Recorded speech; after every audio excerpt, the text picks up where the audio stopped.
Guys, welcome to the J. Scott Outdoors podcast. Today's going to be a great episode with Cliff Gray of Flat Tops Wilderness Guides out of Colorado. And Cliff is going to be breaking down the deer, elk, bighorn sheep, and mountain goat units. We're going to be talking about these animals. We're going to talk about putting in for the first, second, third, fourth season. We're going to be talking about some of the tricks of the Colorado draw. And we're going to be talking about, did you know that you can apply for preference points and put in for your second and third choice and still hunt and draw tags and not lose out on your preference points? Cliff's going to do a great job here on this episode. Before we get to that, I want to announce March 21st, Dar Colburn and I are doing a turkey hunting seminar with the Desert Christian Archers at their monthly meeting, March 21st at Calvary Community Church. That's in Phoenix, Arizona. The doors open at 6 p.m. between Cactus and T-Bird. The address is 12612 North Black Canyon Highway. It is on the west side of I-17 freeway. Between Cactus and Thunderbird, and you can go to the desertchristianarchers.org if you need more information. We are also raffling off a Gould's turkey hunt with Dar Colburn and I down in Sonora, Mexico. The Desert Christian Archers, on their website, you can go to desertchristianarchers.org and you can actually order as many tickets, buy as many tickets as you want. You can pay with a credit card. Also on the March 21st seminar, we are also going to be selling tickets right at the door, and we're actually going to draw the winner at the seminar. You do not have to be present to win, although I'd like to see every one of you there. That's in Phoenix, Arizona, March 21st. Dar Colburn and I are going to be doing a video presentation on turkey hunting in Arizona, as well as a question and answer session, because I think it's important to get everybody's questions answered in regards to the big turkey hunts coming up here. So make sure, if you're a podcast listener, to come to that event. It's always a great event. We've got a big room this year, and we're expecting a lot of people. The Desert Christian Archers are doing this in conjunction with the NWTF, the National Wild Turkey Federation, and it should be a great time. It is free entrance, so bring the kids, bring anybody that you think would be interested in hunting, and we're going to have a great time. Make sure, if you are a podcast listener, to come look me up. I want to say hi to each and every one of you guys. A couple deadlines here to remember. March 22nd, the New Mexico big game applications are due. Also, April 4th, the Colorado big game applications are due. So make sure to get your applications in. We're going to be doing several more Colorado what units to apply for and application/draw podcasts here on the J. Scott Outdoors podcast. So be looking for those. Guys, I also wanted to tell you that Dar Colburn and I at Colburn and Scott Outfitters, we have availability on our Coues deer hunts in Sonora, Mexico for next season.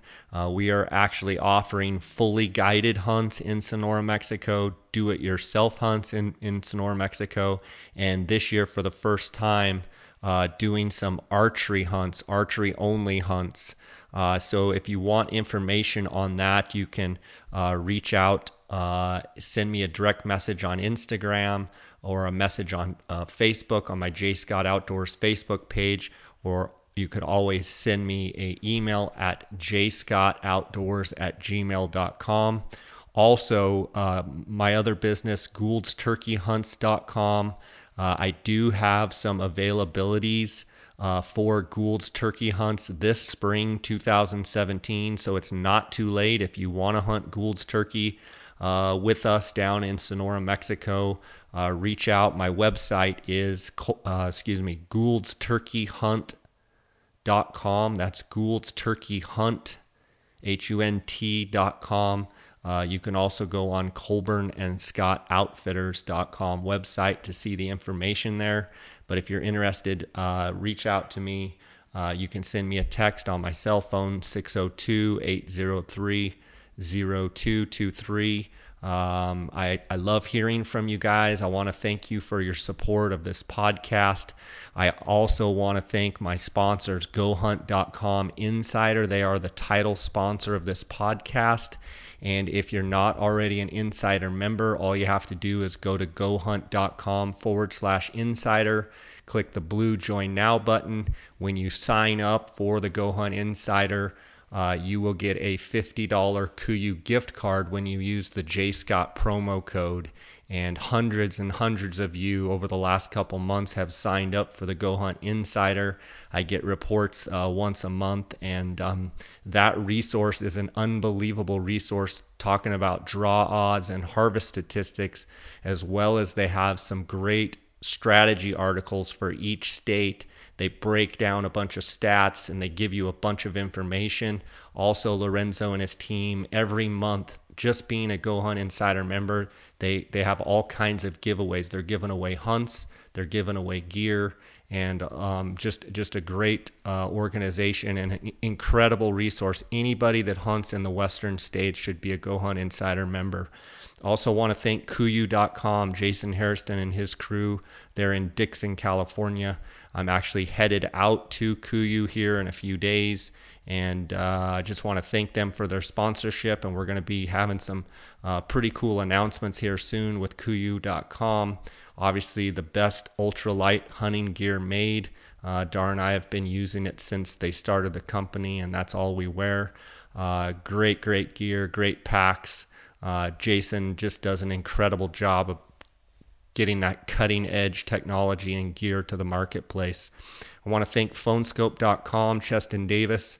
If you use the JScott16 promo code with phonescope.com, you're going to get a 10% discount on all Phonescope products. Cheston and his crew make the best digiscoping adapter, being able to adapt any phone to any optic, and you can take videos and pictures right away. Check them out at phonescope.com. Also, the Optics Authority, Cody Nelson and his group at the Outdoorsmans, outdoorsmans.com, 1-800-291-8065. Cody does a phenomenal job educating the public, and they're a huge dealer of optics, and they're known around the world as being the Optics Authority. If you use the J Scott promo code, either by calling them on the phone, going into the shop there in Phoenix, or on the internet, you're going to get a 10% discount. Guys, I want to hear from you. If you've got questions, comments, if you've got reviews, gear, what have you, send me an email, jscottoutdoors@gmail.com. And I love hearing from you. Thanks for all your support. Let's get right to this episode with Cliff Gray. Welcome to the J Scott Outdoors podcast. Today we have a return fellow podcaster, Cliff Gray. I guess not fellow podcaster, but fellow outfitter, Cliff Gray, Flat Tops Wilderness Guides. I like to say he's the smartest guy I know. He's the only guy I know that graduated from Stanford, and I can't help but talk to him on the phone and not mention that he's the only person I know that actually went to Stanford. So how you doing, Cliff? Good. So you always got to bring it up. It makes me like blush on the other side of the phone for some reason. I want to get this straight. I just got to get this straight before we even start. So you go to Stanford, right? And you graduate from Stanford in what, like quantitative physics, or what is it? Economics. Oh, okay. Economics. I got another degree. I have a degree in quantitative finance too. That's it. Quantitative finance. I can't even pronounce it. So he's a double major, and then he goes to Wall Street. Okay, picture this, folks. He rolls out, he's this whippersnapper kid, rolls out to Wall Street, him and his brother, and they're out there just kicking butt. Where, in New York, or where were you? We had office in Dallas. Okay. And then that business now has office in Philadelphia. Okay, so he's doing hedge funds and wearing a coat and tie and making all kinds of money hand over fist, and he wakes up one morning and he says, "You know what? I'm going to be an outfitter in Colorado. That's what I love. That's where I'm going back to." Leaves that business completely behind, and here you are, talking to me. Yeah. depends on. It's funny. Like depends on how you frame those sort of things. I think in life, because for me, having grown up in like a ranching family and that sort of thing, I always felt kind of like the inverse. Like I was gone and in a cage for a few years and finally got out. But anyways, yeah, that's the story.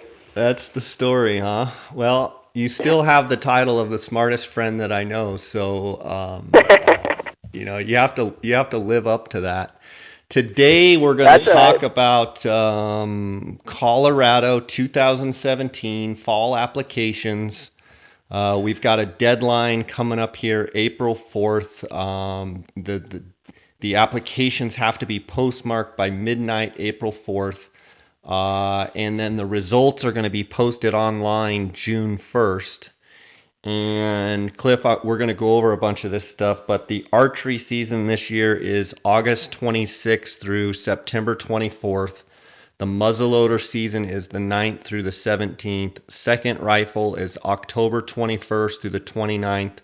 Third rifle season is November 4th through the 12th. And fourth rifle season is November 15th through the 19th. And what jumps out at me from these numbers is I remember that fourth season last year being the 16th through the 20th. So it looks like on those second, third, and fourth seasons, everything just bounced back one day. So in essence, those third and fourth seasons, in my mind, are still a premium because they're pretty late compared to, I believe sometimes we can have like a 31st or even a November 1st start date. Say on that third rifle season. So we still are, this year coming up, we still have late season dates, potential rutting mule deer, right in the middle of, pretty good rutting there. Yeah, and basically it's slowly going to creep away from that, like just a day each year. But a day does make a little bit of difference. The one thing I would say about this year is last year, a lot of people really got after it because the week had jumped an entire week, right? It went a whole week back. Right. So a lot of people got after it with the latter dates, and then we were served up like probably the most mild fall that anybody's seen in a long time. So a lot of big deer made it through. And a matter of fact, this morning I got stuck on the phone with one of the local game wardens that was on the flight when they did the counts, not just in my unit but around, and he even commented that some big deer made it through. So it's always good. And so you can kind of view it, if you didn't get it done last year in terms of drawing a tag, that this year some of those bucks are going to roll over just because conditions are rough, I think it also goes to point out that, we can argue about dates and we can argue about weather and temperature. And I think we had a perfect example where, the warm fall last year, pretty much across the board in Colorado, made things tough. So even with great dates last year, about as good as it could possibly get, I would rather take, a third rifle season with, all kinds of weather and snow and having deer, really moving and migrating. And not only that, from a cold weather type situation where those deer are more apt to be moving around rather than just laying up in the Quakies and not moving. So let's hope that this coming fall season that you actually get colder temps. And what do they call that? An Indian summer? Or they have a name for those fall seasons when they just are real mild. Yeah, I can't. Doesn't come in my head. We call it as tough hunting. Yeah, the Indian summer's lower like success rate. Yeah, I can't. I know what you're looking for, but you're asking the wrong guy. I stumped the Stanford grad. Why don't you start out by telling me and the listeners kind of a 30,000 foot view of how the Colorado application and draw process works. And a lot of listeners probably are familiar with it, but I'm sure there's some that have never applied in Colorado. So just walk me through how it goes down in Colorado. Okay, so we can generalize on elk and deer because they work the same way, and that's that we have a strict preference point system. So when you so outside of the over-the-counter elk, like all of our draw elk and mule deer. So basically, the tags go to the highest amount of preference points, and there's no randomness around that. There's a little, you'll see, like in the stats, you'll see a little bit of distortion because they do have allocations, right? Not just non-resident and resident, but they also allocate some to youth and stuff like that. So there's a little bit of variability to that, but generally, the guys with the most points draw the most tags. Or, yeah, draw the tag, right? And in order, you mentioned points, just to be clear. In order to get a preference point, that's every year that you don't draw, you get a preference point. Yeah, so it's every year that you don't draw your first choice. Okay. Which me and you have talked about, and that is like a key component of it, right? Right. And so the minute you draw your first choice, your preference points are wiped out. So and that goes back to when you apply.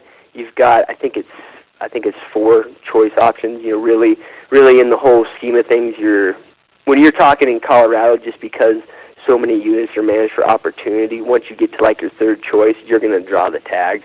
So really, it doesn't matter. But basically, you've got a set of choices you can put in there when you apply. The thing, if you just want a point, then you could just put the preference point in there as your first choice, and you don't even have to put in other choices. You're just going to get your point. It's like you're basically taking a pass on that year to accumulate points.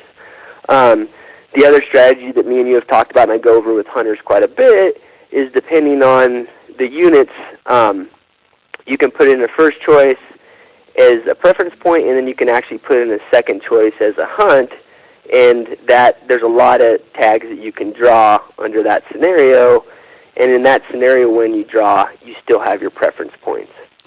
That's something I will say, Cliff. You know, like I have 17 points for elk, and I have 11 points for deer in Colorado, and I can tell you that I have never taken advantage of that. What you're just talking about, I always have just applied for points and wasn't paying enough attention to realize that I could put the preference point code down in the first choice box. And then there's a lot of deer hunts, like for instance, your second and third season deer hunts, I could have been applying as my second choice and pretty much gone deer hunting every single year with you. Yeah, so for on second season for sure, and then third season most likely, right? A lot of second choice guys draw tags. And maybe we should come back to this once you kind of get through the draw. Let's double back, because I want to ask you if I do preference points for my first choice, then I do third rifle season as my second choice, and then I do second rifle season as my third. But let's come back to that after you explain how deer and elk work. Oh, okay, yeah, and we can do it. And there's like a lot of strategy things around that I think are important. And in some ways, I kind of wish that it was more evident, and Colorado talked about it more, because it's a good way to get guys hunting deer here every year, which I think is good not only for the state, but it's also good for just hunting in general. Like the worst thing you can have, and this doesn't really apply to you, Jay, but I see it in a lot of my clients, is a lot of guys just don't hunt year to year because they're frustrated by the options and they don't really understand that options available, you know.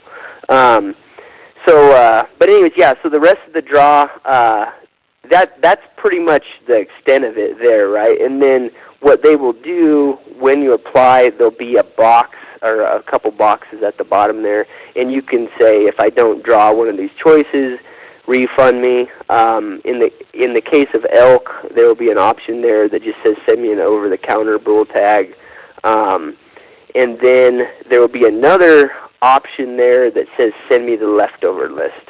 And so you get you get kind of first crack at the leftover list if you check that and didn't draw on the draw. And okay, one question with the leftover list. Is it feasible that if you say yes, meaning go ahead and charge me for the license, I don't want a refund, and you get the Yep. leftover list, is it potential that you can actually find a few hunts that are on the leftover list that are pretty darn good? Yeah, there's never going to be like some awesome, awesome hunts on that list. But there's going to be some hunts.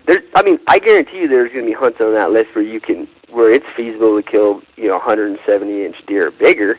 But it's not going to be, it's not going to be popping one off the road type of thing. Okay. You know what I mean? It's just going to be. Well, that rules me out. I like rolling the window down and just keeping the heater on. But you know what I mean? Like that's what you're not going to see on there. But a lot of those units are going to have produced big deer. Yeah. Like a lot of those units, you can open that. I mean, you'll see on there, and they're in Garfield, Eagle, Pitkin County, where, I mean, if you open up B&C's record book, that thing dominates. You know what I mean? And so there's units that you can get leftover tags in those units. They're just not going to be easy hunts by any means, And you're going to see more earlier hunts, right? Like second season in particular. Right. Where deer hunting's tough, it takes work. So that's what you're going to see typically on that leftover deal. Now, they've been changing this quite a bit, so I can't talk at an expert level about it, but they have been changing the refund rules in Colorado. And my understanding is that if you draw one of these tags, it used to be that you could actually wait relatively close to the season, and then you could return it and get your points back, right, if you drew a tag. Mm-hmm. But you'd have to eat the cost of the tag. And so you had a situation where guys would wait, and then on conditions they would turn tags back, and then they wouldn't get, it kind of messed with game management a little bit because they didn't know how many tags the units. They changed that now where you actually have to, in order to get your points back, you have to return, I think, 30 days before the opening of the season. So it stopped that behavior. But what it did was, I know that some of those tags they will put back on the leftover list.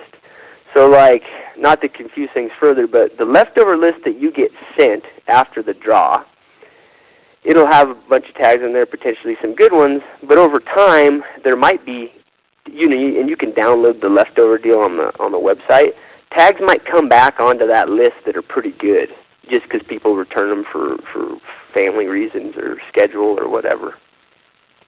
Okay. It becomes a bit of a like race to the phone type of thing, and it's but it's an option for somebody if they're on it. So what you're saying in that case is you could actually get a couple pretty good hunts that people have given back. Right. Every year there's a couple diamonds in the rough. Yep. But it's just it's one of those things that me personally I don't worry about it, but some guys have been able to pull it off. Okay. So that's what you're looking at as those are your options. And then in terms of the sheep and goat draw, it does have a random element. You have to have 3 points to just be even in the running. And then after that, you start gaining what they call weighted points. And essentially, the more weighted points you have, the higher chance you have of drawing the tag. There's still a random element. Guys with 20 points will draw, and then another guy will draw the same ram tag with only 5 points. So it happens. It just gives you more chance the more weighted points you have. Okay, I get that. Now, there's also an element of over-the-counter elk tags. Explain. So we've got the draw, we've got over-the-counter, and then we also have landowner vouchers. Explain to me over-the-counter elk hunting in Colorado and how there's some units that are over-the-counter where you don't even have to draw. Yeah, and there's, if you look at a map of Colorado, it's actually a big proportion of the state, particularly the central mountains. You're going to have a lot of over-the-counter bull tags. That means second and third season. Those are the seasons we're talking about. In all the units, your first season and fourth rival season are going to be draw. Some of those seasons are basically act exactly like over-the-counter units because there's an enormous amount of leftovers. You can draw them the second, third, fourth choice or whatever. But when you're talking about true over-the-counter, you're talking about second and third season only for elk. Basically, you just got to buy them, and you can go hunting. The one thing I will say, and it's important for people to be conscientious of this, is you have to buy them before the season starts. So if you're going to come out third season, it's a 9-day season, and you're going to hunt the last 5 days of it, which is not a bad strategy. Don't come out here and try to buy one 2 days into the season because they won't sell them to you. So that's the only issue with the over-the-counter deal. You just got to make sure you purchase it before the season. And the best way to do it is online. I mean, they send it to you. They're quick about it.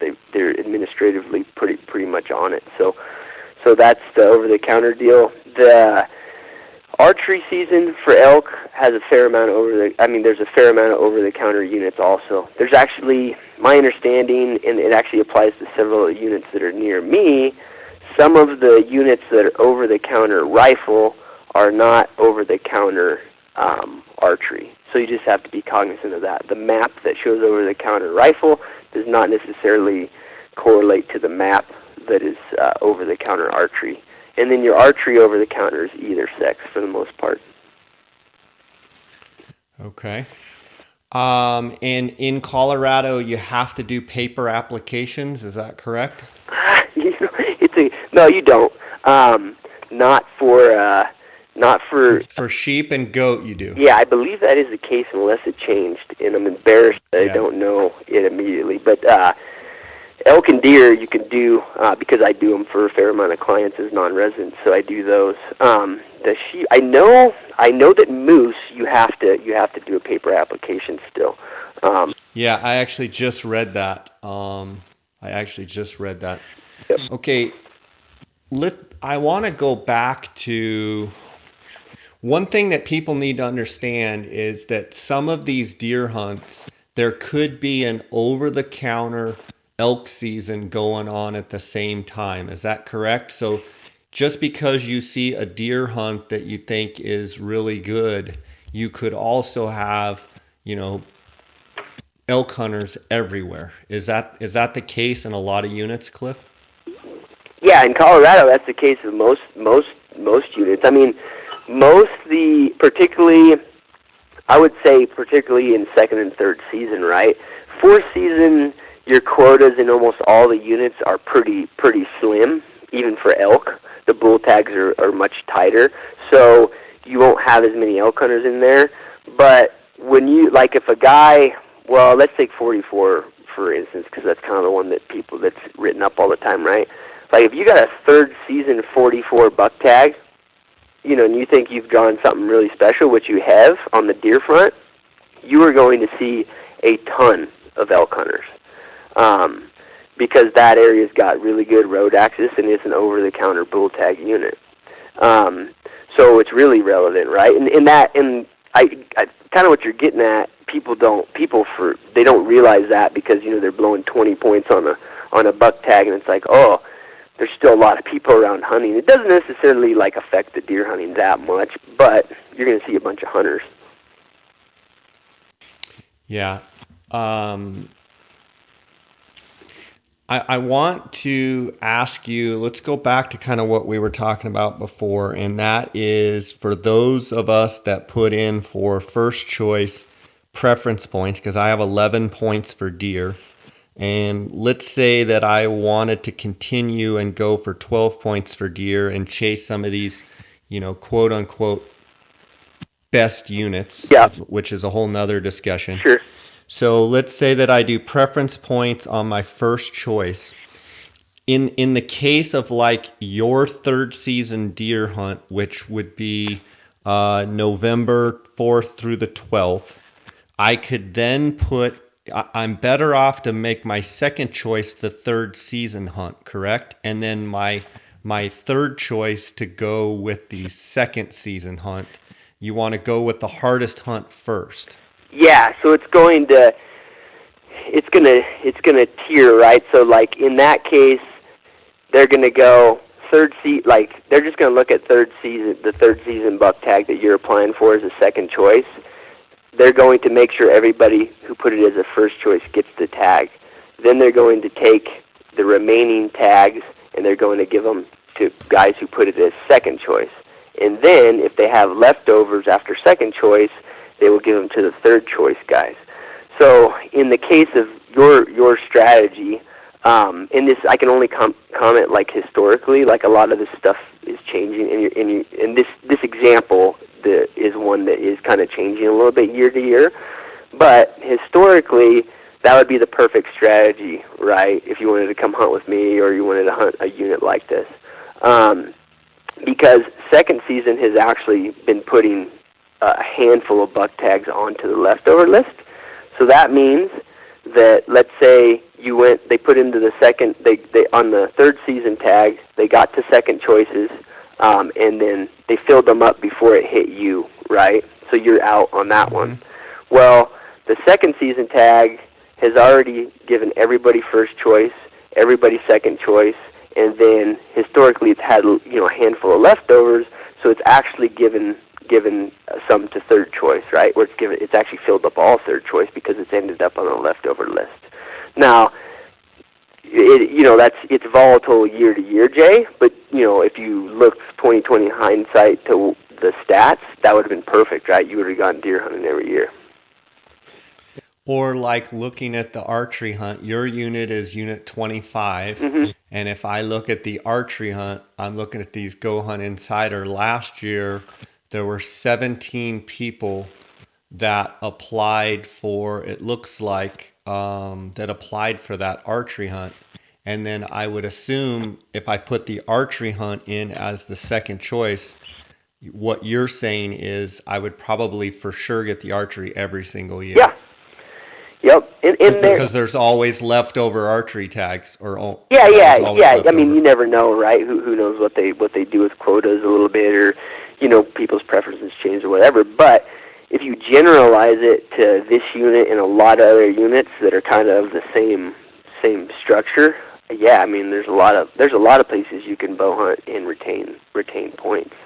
A ton of them, and I would say that you have to do your research on it. But in some places, you're hunting deer that people later on will be hunting with 20 points. But you are hunting them with a bow, so it's tougher. But you get, you have the opportunity to hunt them, no doubt. And I think this whole concept, I mean, it's underutilized in Colorado for sure. Residents, I mean, a lot of them do this because they want to hunt every year for sure. But yeah, there's a lot of opportunity there, and some of the units. What I tell guys is you can learn a unit that way too. You know what I mean, Jay? Like come out and hunt 44 with your bow and learn the unit so that when my points finally catch up. Yeah. And I'm just using 44 as an example. Yeah. You know it inside and out because you've hunted it the last 5 years with the bow. Yeah, exactly. And like that example, and a lot of units are going to be the same. Like, you're not necessarily going to be hunting them with a bow in the same area they're going to be rutting in during the fourth season. But what guys don't anticipate, and it always bums me out because guys get so pumped about these hunts, and rightfully so.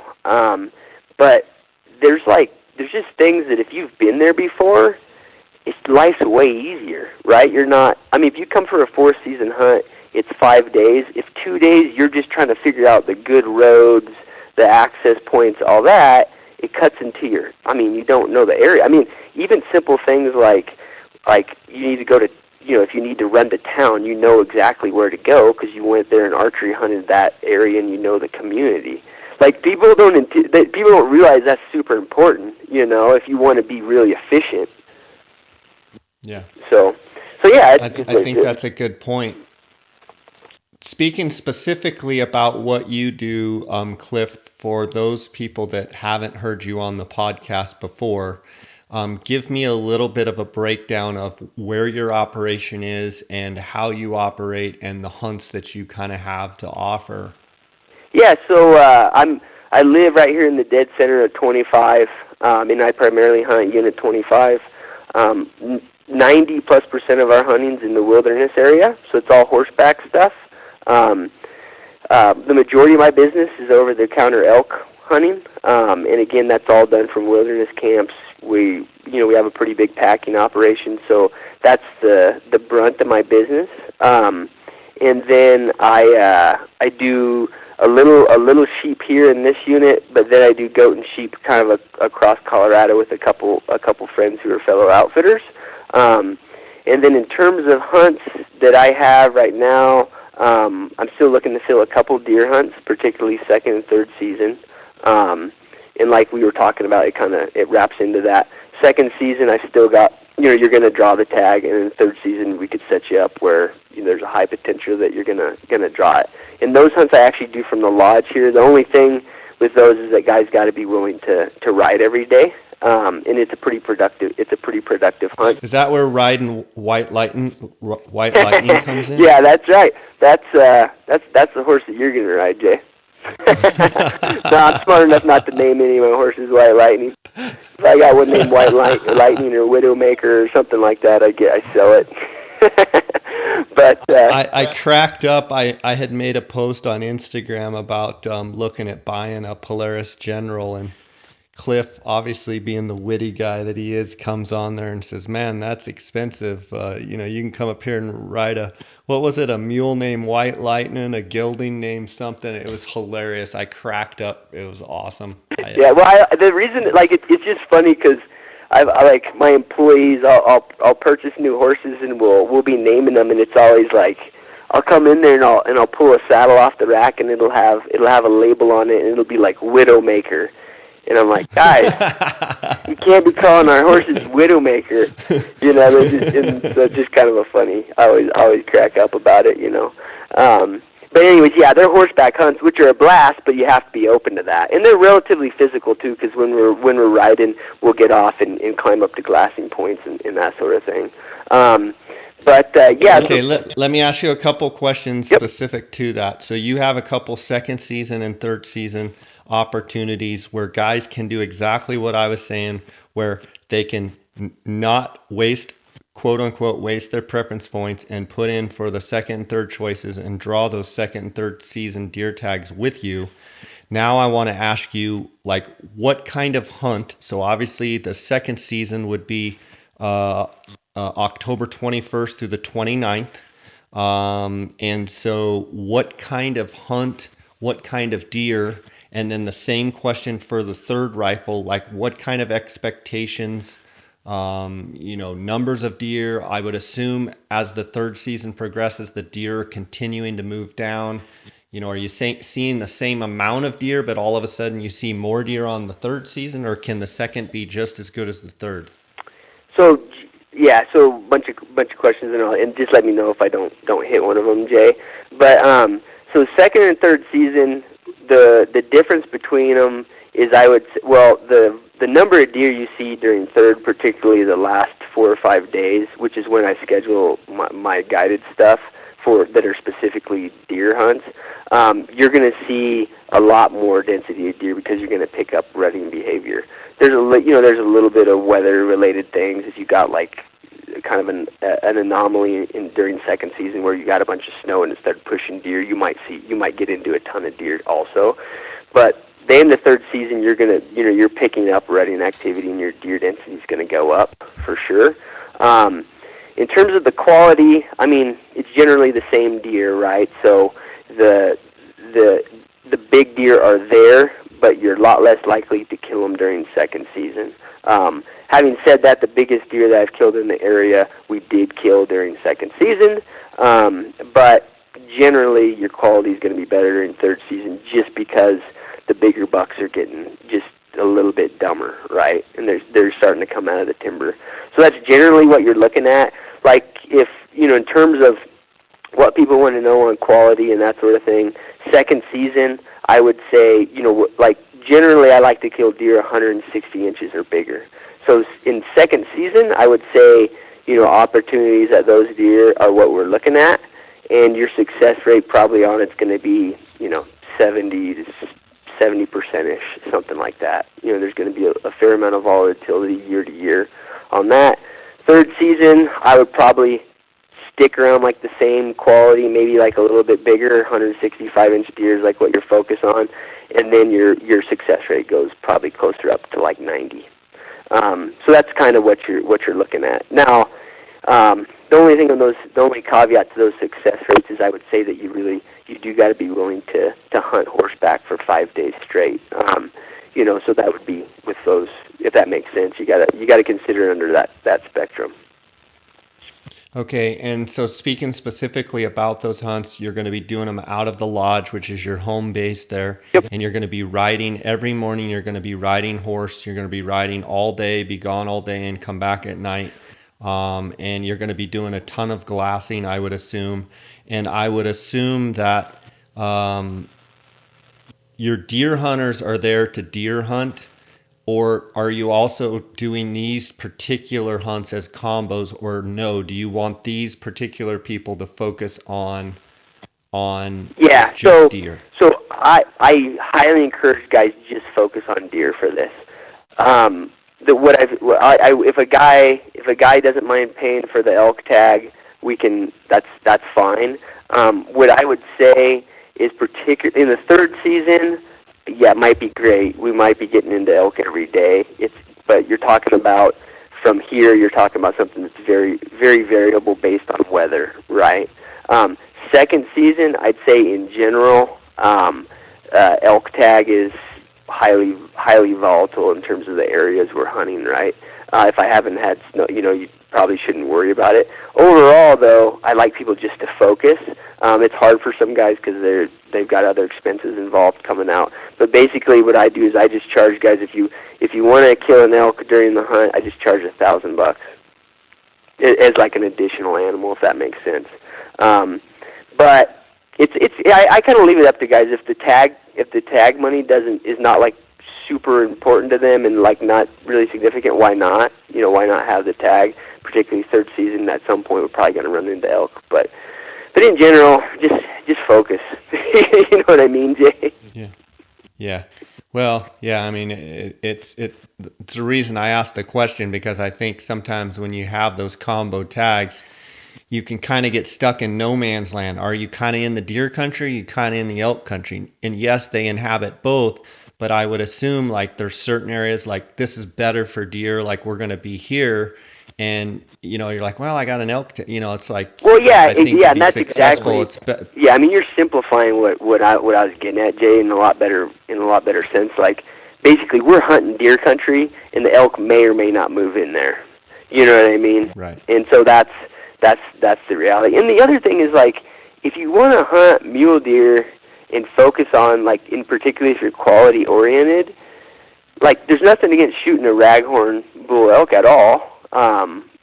But if you're focused on deer, you got to remember if you shoot an elk, that day's gone.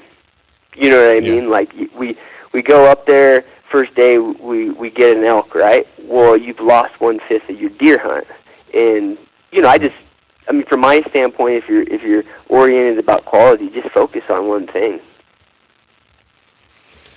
Okay, good stuff.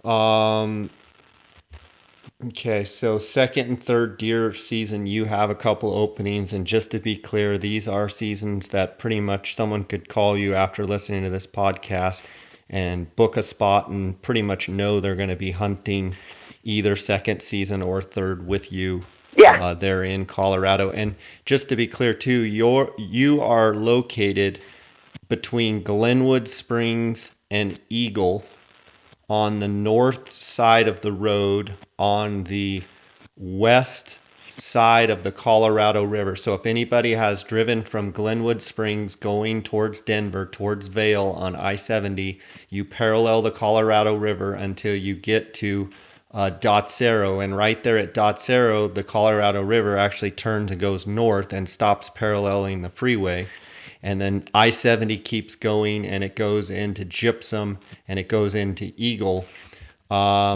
You are what would be about before Dotsero, correct, on the left-hand side or on the north side of the road, and that's the Flat Tops Wilderness in Unit 25. Yep. So as far as people getting to you, they're flying into Grand Junction, which is about an hour and a half or 2 hours away. They're flying into Eagle, which is 30 to 40 minutes away, or they're flying into Denver, which is probably going to be about 2 hours and 45 minutes or Yeah, 3 hours to the east. right. It's a little bit like probably 3.5 hours, just once you account for getting all the way out, because of our remoteness, but pretty close.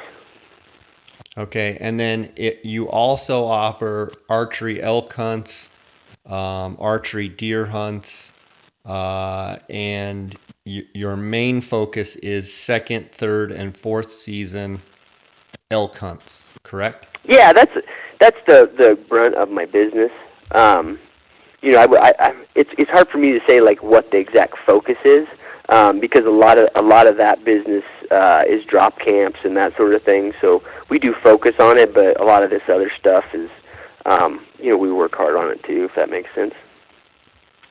Yeah, but these deer hunts would be kind of specialty type hunts because you're going to be staying right there in your lodge, which is right where your home is, yep. where you raise your family, right there yep. at headquarters, and you're going to be riding, an hour up to a glassing point every day, or yeah, it depends a little bit on what's a typical day. Yeah, it depends a little bit on the conditions, but an hour to 2 hour ride. And then glassing from there. Okay. And there's several. We go several different directions. Meals and stuff would be you'd come in and then you'd have dinner and stuff, and yep. you have showers and the whole thing at your lodge camp. Yep. So it's kind of the anomaly for us in that regard. All of our other stuff is done out of wilderness camps, and this is just done out of and it's a nice facility. It's comfortable. Yeah. Okay, that's awesome. And then, so your bread and butter is pretty much elk hunting, but you do these deer hunts, you do some sheep hunts. I want to get this out just so we can talk about it, and then we can talk about anything involving the draw here. Sure. You also love these British Columbia bear hunts. I believe you have some hunts coming up this spring.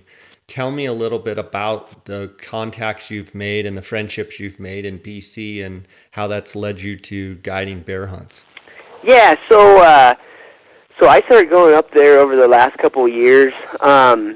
It's funny how these things migrate, but really, I think in any business you're trying to grow things and look at different opportunities. In the hunting thing, the nice thing about that is you can look at stuff that interests you.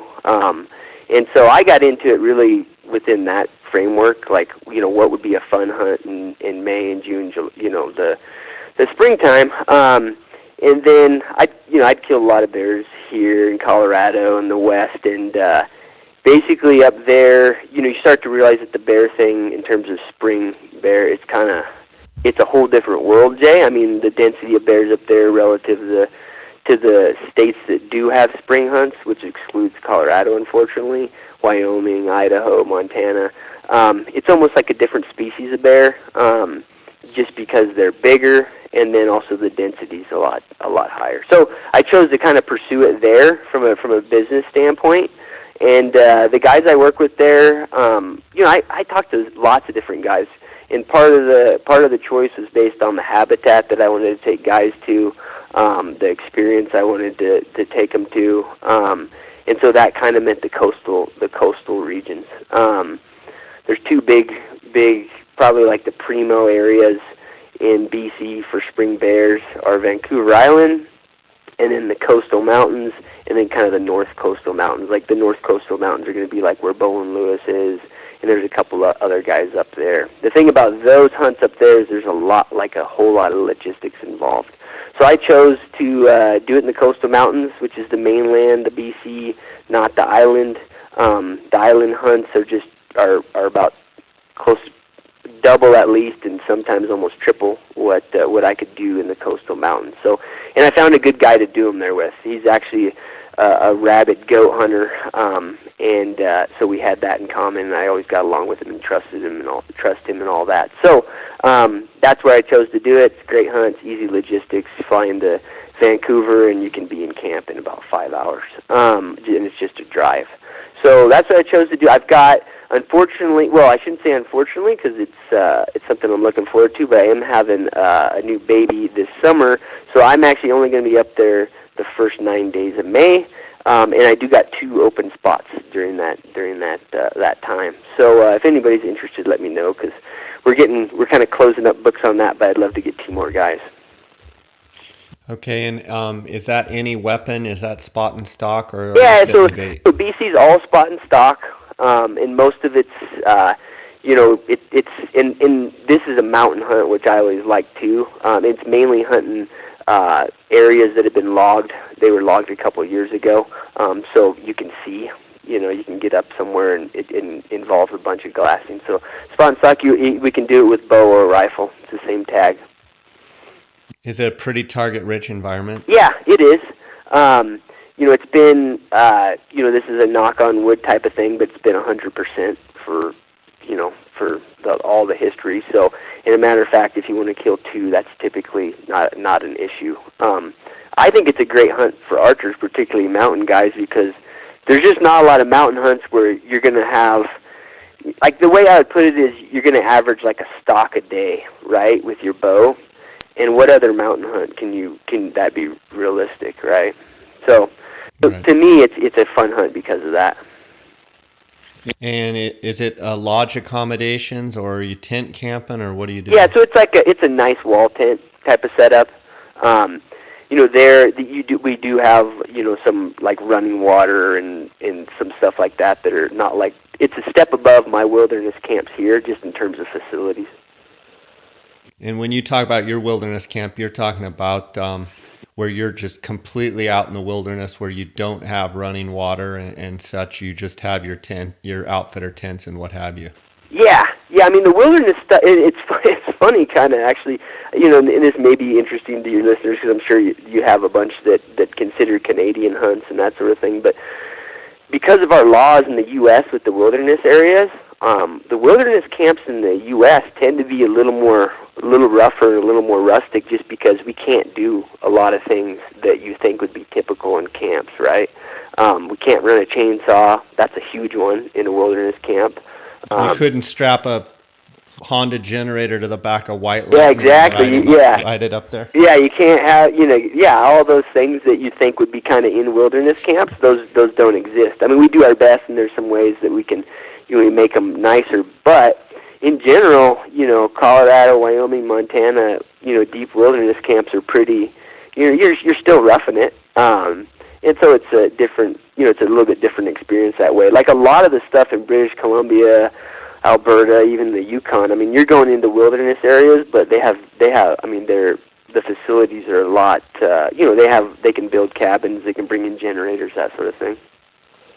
How nice would it be to just build platforms where I'm sure you wouldn't have to slosh around in the mud and stuff. That alone would be pretty cool, wouldn't it? Oh yeah, it'd be huge. I don't know if you saw that. Like my dad actually sent me a bunch of his old wilderness camps, like pictures, and he had platforms in it, and I'm like, I hate you, because like back in the day, they used to be able to work with Forest Service to do those sort of things. But yeah, it's like there's some things that you wish you could do, but you kind of understand, there's a lot of usage in the U.S. in these areas, so you just kind of, you get where the management's coming from, right? Yeah, for sure. I want to touch on, I'm bouncing all over the place, but I kind of want to touch real fast on bighorn sheep in Colorado.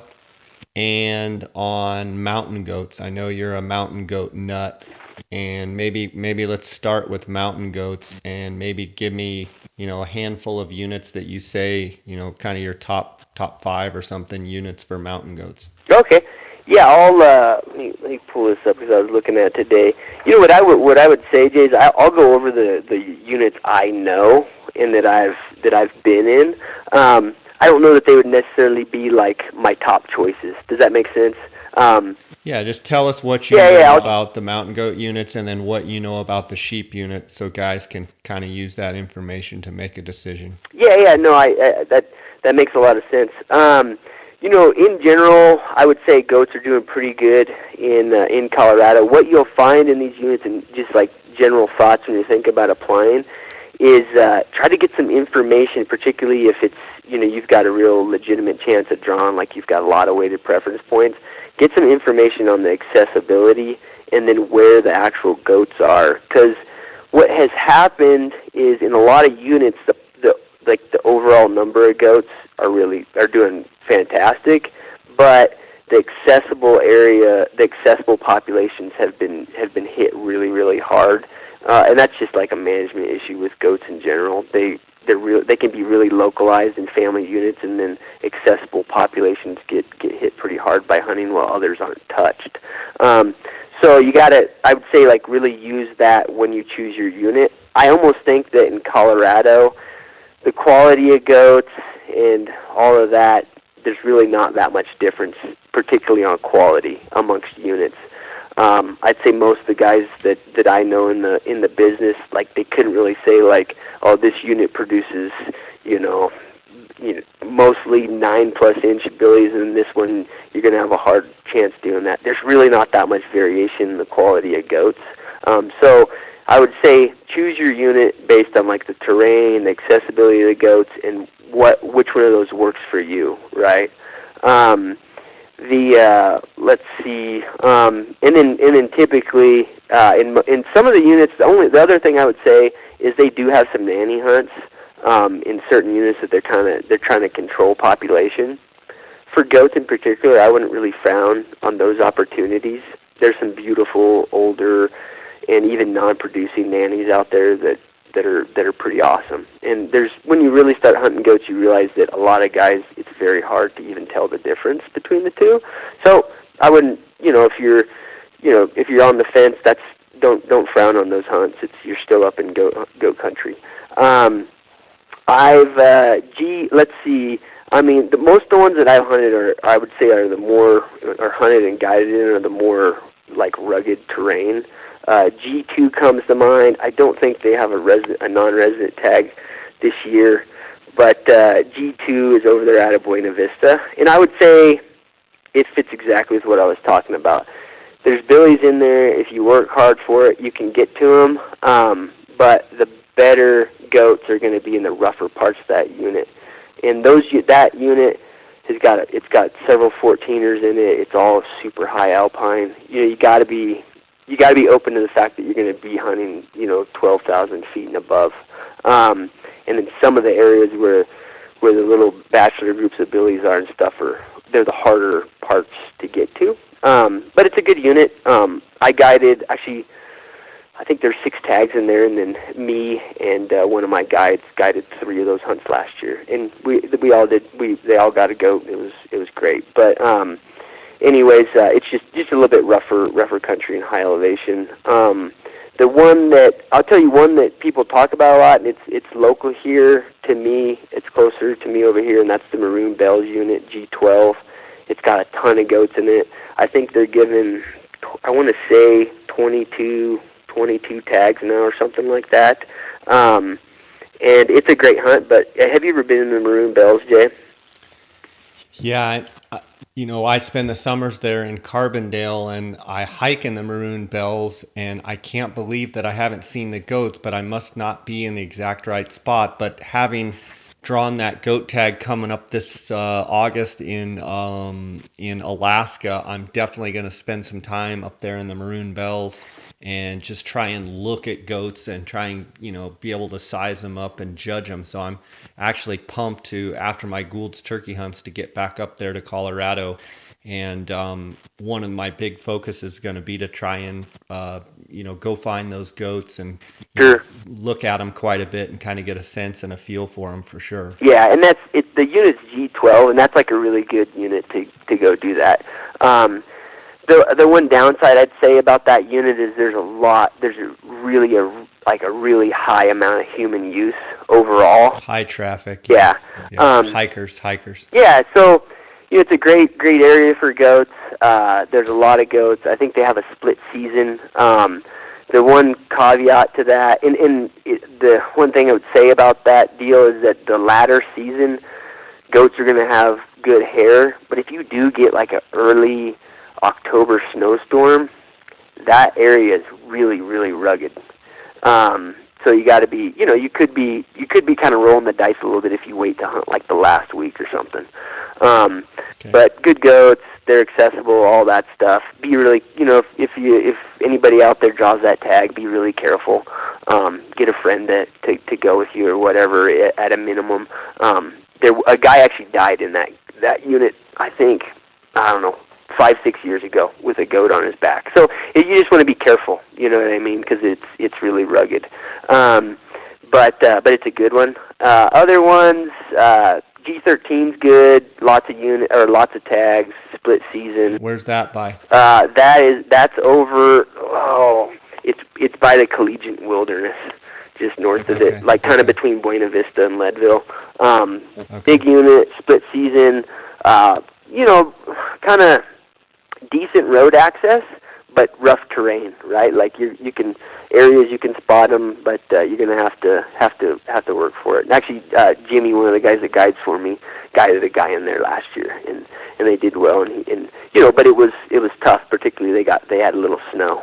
So that's a good area, but just tough access, high elevation. And then G3 is almost all the Collegiate Peaks Wilderness. Probably the hardest access, but if you're up for a mountain hunt, that's kind of a horseback thing in terms of if it's guided.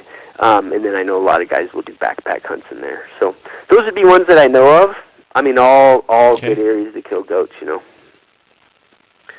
Okay, good stuff. What about the sheep? Do you know much about the sheep there in Colorado?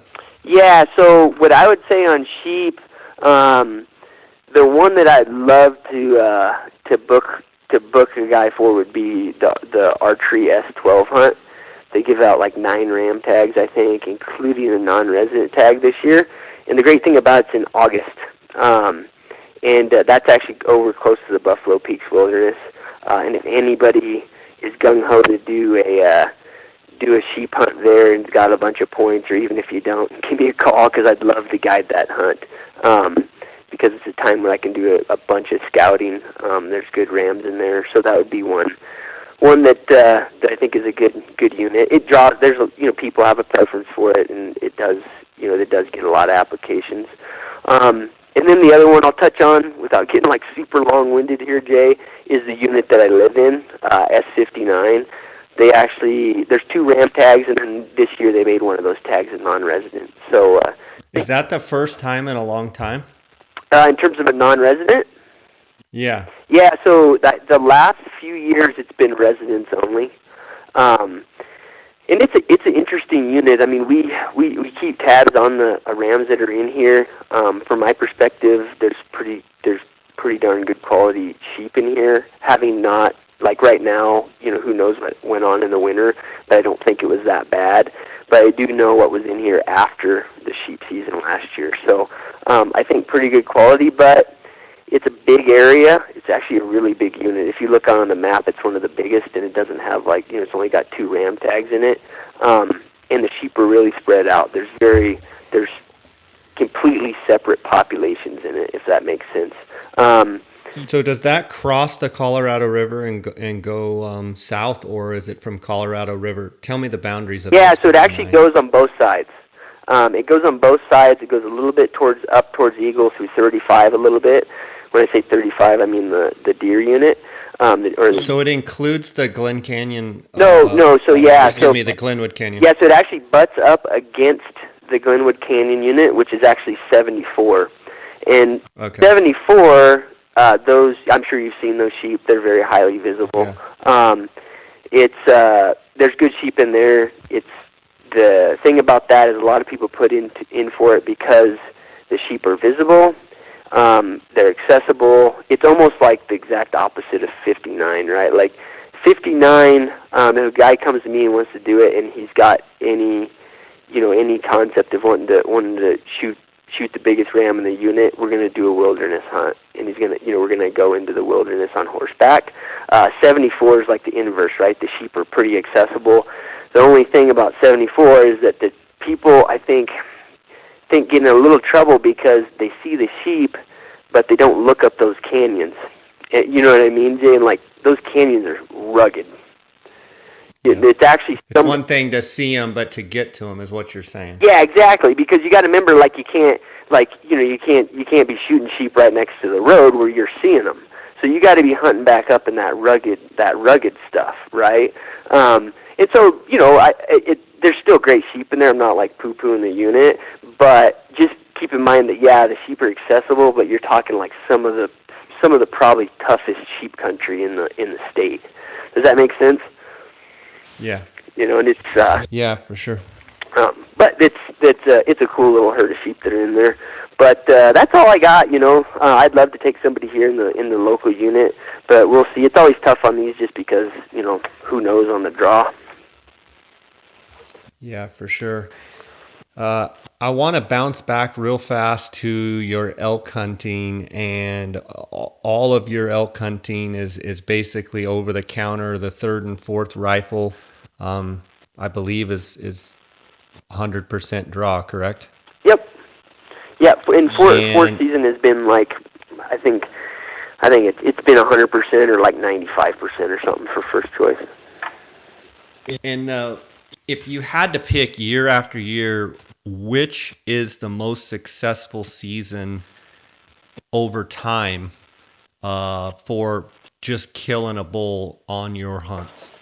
Yeah, so if the only variable you're interested in is the harvest rate, it's 4th season. Now, I got to add like a big caveat there because there's not a lot of tags, and right now I have 4 hunters booked for 4th season, and I'm done. I'm booked, right?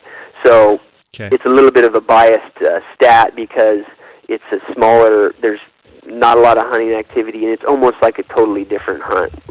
We're not doing it from camps. It's the only other hunt that I don't do from camps. And it's horseback riding, typically in pretty deep snow. And it's cold.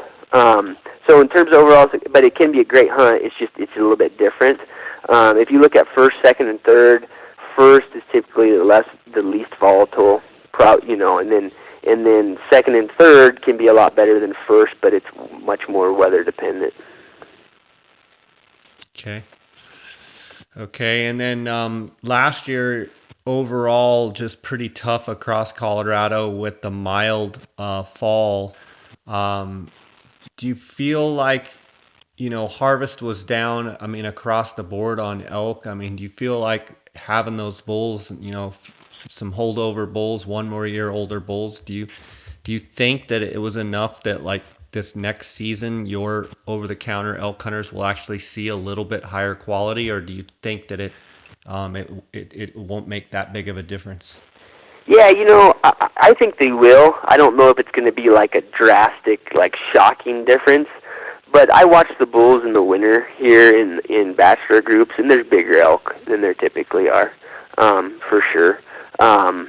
When we get up there and they all get spread out, is it gonna be a stark difference? I don't know. It's yet to be seen. But for sure, we're looking at the bachelor groups that are here now. It's better. Lots of bulls that would have been shot didn't get shot. And then what about your winter kill and your snowpack? What have you seen this winter? I heard that January kind of got warm and a bunch of some snow melted off. What's your take on what's going on? Yeah, and a lot of our more lower elevation winter range is all melted off. As a matter of fact, a lot of it's melting up even in the mid elevation. So I'd say like conditions are pretty good. I talked to a biologist this morning, and his view was same thing. Like in central Colorado, things look good, but they're always wary because for sure, like our big brunt of snow, it weakened them a bit, and we're not like out of the woods yet. If we got some big cold snap and a dump of snow, like right now is where they start dropping over if they get, if you get like just a freak deal. So I think the best thing for me is reflect like his thoughts, and that's it. Looks pretty good, but keep your fingers crossed, and hopefully it'll be all good. Yeah. Do you think you've had any deer kill off at all, if you had to guess? Oh yeah, probably a little bit, but not, like nothing that wouldn't be a normal. Nothing like Gunnison Basin or any of that No. they're saying. Yeah, and it sounds like, I mean, I haven't kept up on it too much, but it sounds like, they might be rough, but they had the same thing. They had a little bit of a warm snap, right? Yeah. Yep. So what you're saying here on the 10th of March is like March is still known as a big snow month in Colorado, but if we could get through probably another 30 days, then you'd probably be all right. What you're saying is if something comes through over the next couple weeks that's a doozy, it could be a little rougher. Yeah, because what you get, like right now at your lower elevations, you're getting like a little green up, like just the first little tinge of it. And you'll drive the roads now, and I mean, from here to the highway, I'll see 200 deer at least if I'm looking. And they're hitting that green up a little bit. But, they look kind of ragged. They don't look bad, but they're ragged. And if they get, a foot of wet, nasty snow, fall comes down, then we get low temperatures, it's not good for them, and some will die. It's interesting, like that whole deal, in Colorado in particular, but I know other states with like the shed hunting ban in Utah and all that. Like a lot of the wildlife managers, they're always concerned about activity right now, right? Like the deer getting jumped up and just like he said this morning when I was talking to him, he's like, only a couple. That deer has to, if he has to sprint 2 or 3 times additional 400 yards. Than he typically would, that could be him being dead, Yeah. So this time of year they're just sensitive, but overall I think pretty positive for our units. I don't think it's going to be significant, but we'll kind of hope for the best. And then elk are no problem. The biggest issue with elk in Colorado is just we've had, Jay, like 4 pretty mild winters. And our elk herd's not exploding, right? It should be. Why isn't it? There's a lot of hypotheses out there, but generally I think you got a predator issue with the bears that everybody's starting to acknowledge, and then you have a cow herd that's just not as productive as it was. Part of that is predation from bears, and part of it's just way less cows. And so all those things I think they're considering a lot.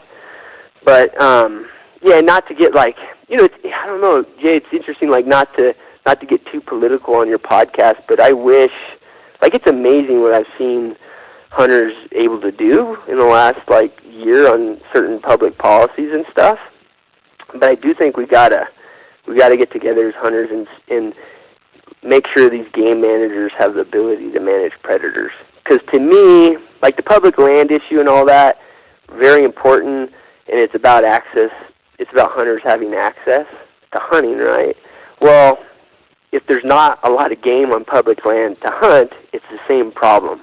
And I think we don't do a good job of like getting together and all supporting our game managers having control over predator management, because it's significant. I mean, particularly like Colorado is the apex of that, right? Because when you look at the numbers of game, mule deer and elk, like it's the state that really matters in terms of opportunity. Not to discount Arizona or Wyoming, Montana, but we got the most of those animals, and if that's affected by predator populations, it's affecting the world of hunting. You know what I mean?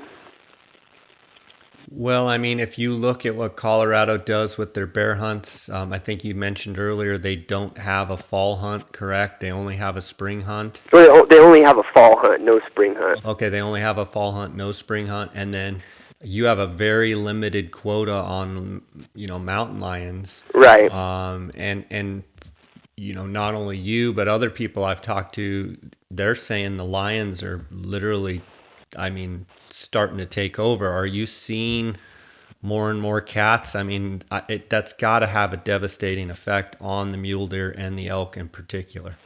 Yeah, we do. We have a lot of cats in our area.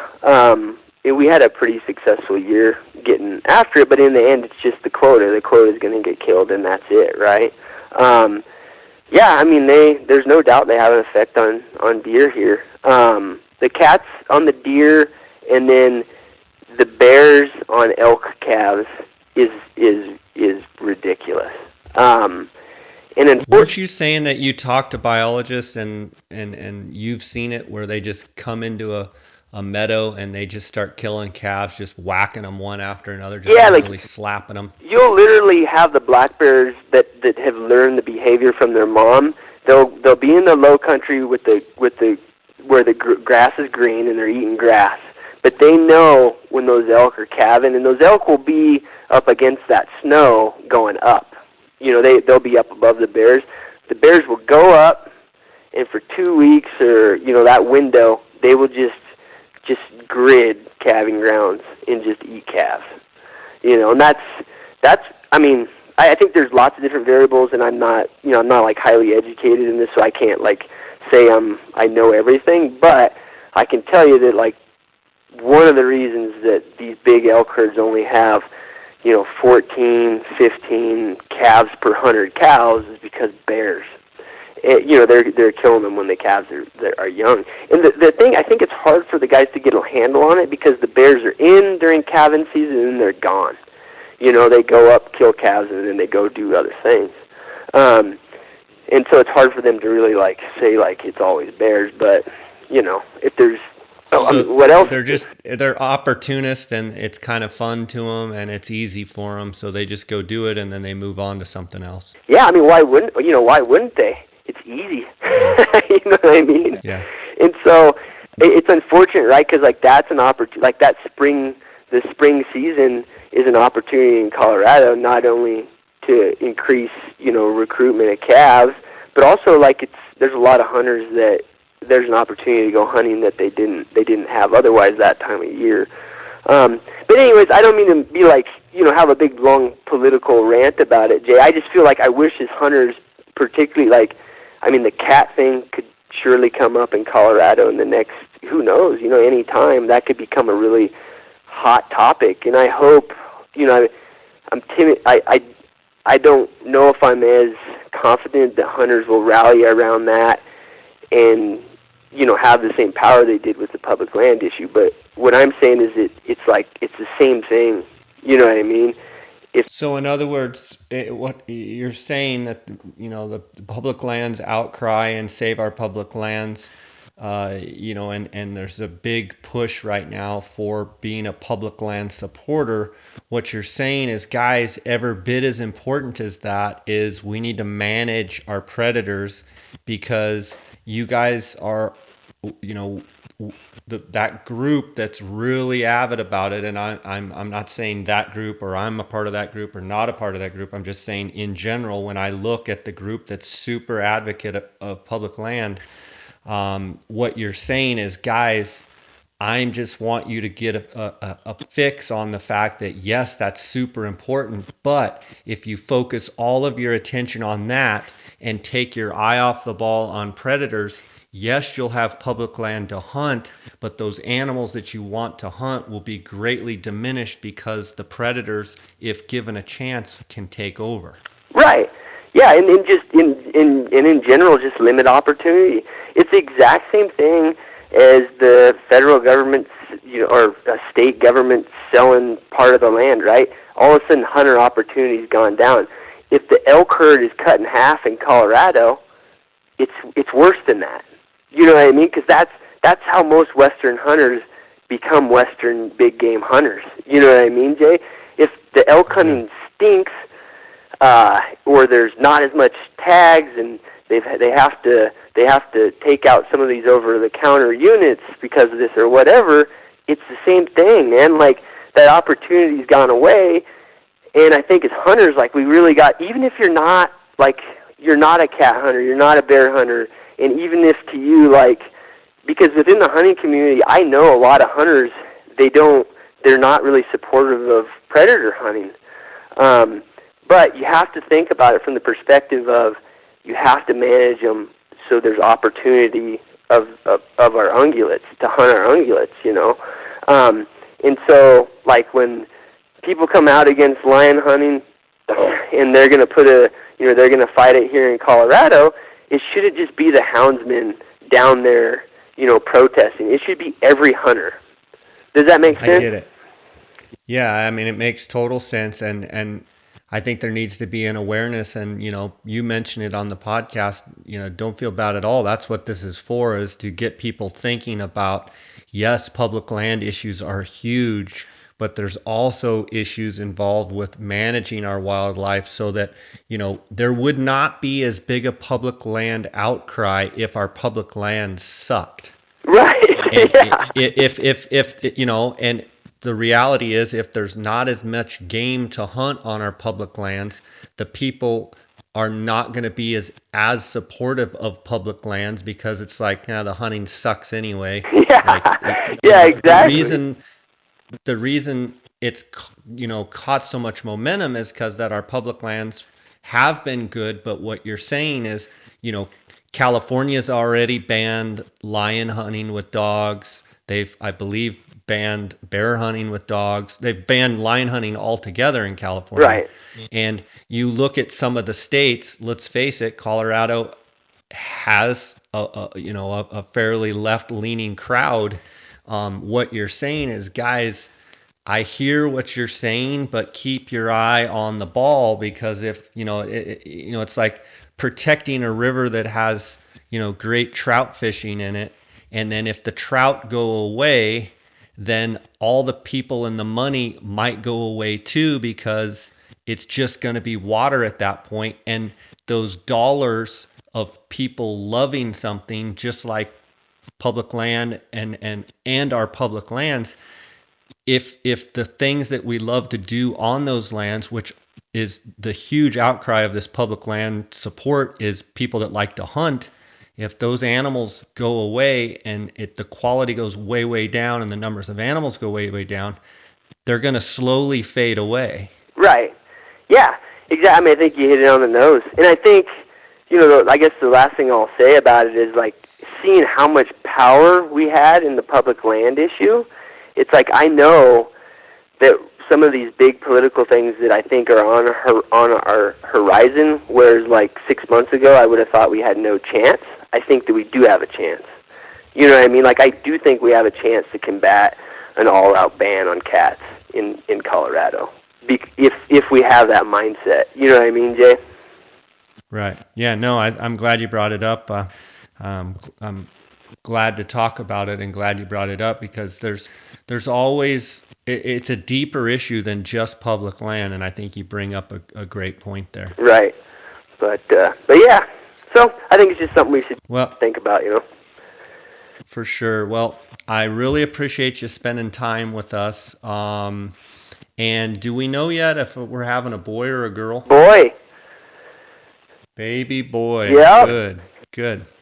Good deal. Well, I got turkey season coming up here, and then as soon as turkey season's over, I'm going to be headed to Colorado, so I'll be up in your neck of the woods, and we'll have to get together. And it looks like, with the amount of snowfall, I would check the Roaring Fork Basin snowpack, and it's like 135% or 140% of normal, and so it looks like we're going to have plenty of water to fish, which is good. So yeah, I'm excited. I'm excited for this year.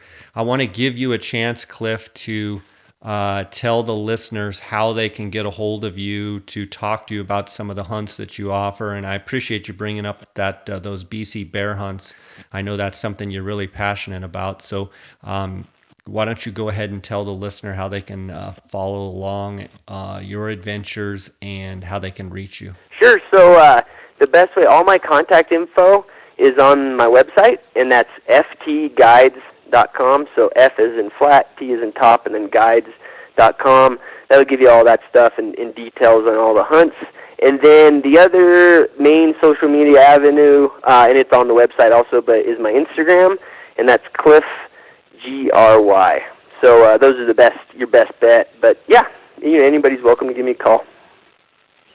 Okay, buddy. Sounds good. I appreciate you spending time. Tell Amy and the kids hello, and we'll be seeing you shortly here, okay? Will do. Sounds good. Thanks a lot, Jay. All right, buddy. Bye.